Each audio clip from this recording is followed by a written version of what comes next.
Bonnie Blue. Yeah, I've heard of her. She rode 1,000 blokes in 12 hours. Now look, I've done a hard day's work in my time, and I'm curious to know how that day stacks up against a 12-hour shift where you're just getting absolutely flogged by your boss. I mean, Christ, it'd have to take it out of you.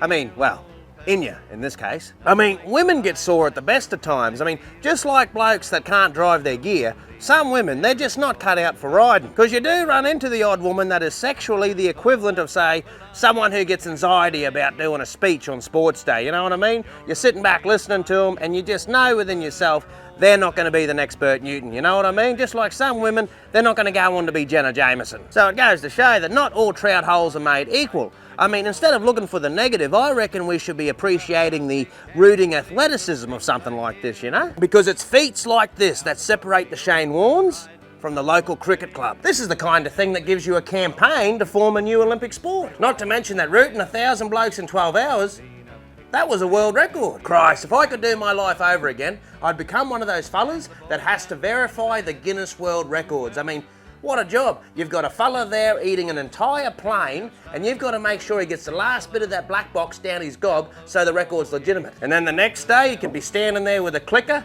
just counting strokes for 12 hours to verify that each bloke is a legitimate route. And you'd have to be on them too, because there's definitely going to be some fella in that line who has just watched 500 blokes go in front of him. He's been there for 6 hours, poor bastard, and suddenly he's lost interest. You're going to have to be right up in his ear like, nah, come on, mate, 3 more pumps now. Come on, don't try and get out of this early, mate. We're here to push the limits of human endurance, mate. Bonnie Blue did 1,057 blokes in 12 hours to be exact. Now, the record before that was by this Sheila called Lisa Sparks, who only managed about 919 back in 2004, which, let's be honest, bit of a piss-poor effort, beaten by a country mile. Imagine drawing your number and being the 1,057th bloke at the back of the line. I mean, imagine going to the pub after that.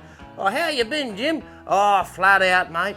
12 hours on me feet with me dick in me hand. Oh, I know exactly what you mean, mate. Also, this Bonnie Blue Sheila, she's been travelling around to schoolies, spring break over in America, freshers over in the UK, and rooting young blokes. And I saw on the news there, all these old ladies, they were not happy about it, eh? Like I always say, mate, people are always going to do what they're going to do, all right? As long as they're legal, consenting adults, then, mate, they're doing it. I mean, you'd have an easier time keeping a young fella off the drugs than going to get a root off an OnlyFans model at fucking schoolies. I mean, already at that point for years, they've already had the typical male fantasy of being sent to detention in high school and having Mrs. Robertson come in, drop the blinds and say, do me like your homework. Fucked. I mean, that's all this side of the sexes thinks about or wants, mate. You can't change it or stop it. And at 18, mate, you'd have better luck trying to stop a road train at full hilt with your face. I mean, mate, at that age, who would not have given their left nut to leave school and run into a Sheila who goes around rooting all the young fellas of every country?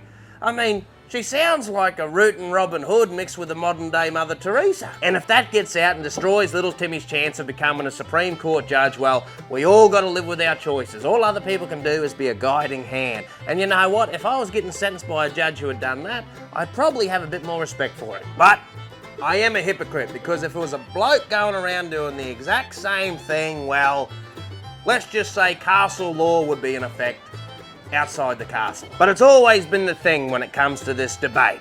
It's okay for boys, it's not okay for girls, and for as long as I'm around, I'm okay with that. Now, I know a lot of people go on about these OnlyFans girls, and men reckon they're repulsed by them. Well, they can't be too bloody repulsed, because where's all the business coming from, eh? Eh? I mean, every second woman you run into now is a millionaire without having to leave home, so come on, boys. Even the most anti of you are going on there and checking it out. Don't bullshitter. Even I've made money off OnlyFans. Oh yeah, fair income. Melbourne Cup, Knight's Choice, $100 odds. Day before I was watching the news and they were talking about this Gold Coast OnlyFans Sheila called Annie Knight. Took that as a bit of an omen, had a gut feeling, put $10 on there. Mate, won the cup, $1,000. Easy money. And women.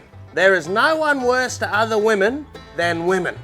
Well, maybe Chris Brown or Jake the Muss. They're a jealous breed, especially to each other. Now look, if there's consent on all parts, I can't see the issue. I mean, at the end of the day, like I always say, people are gonna do what they're gonna do. Blokes, you don't have to marry the Sheila that's had 1,000 other blokes up her, and women, you can save yourself for marriage and go live a wonderful, pure life. And if you want, in a time when the world's not getting much better and everything costs an arm and a leg, if you can make money with the other parts of your body and you genuinely enjoy it, all the best to you. It's got nothing to do with me. Because no matter what anyone says, people are clearly supporting it. I mean, it's all a little more public now, but it's always been there. Now,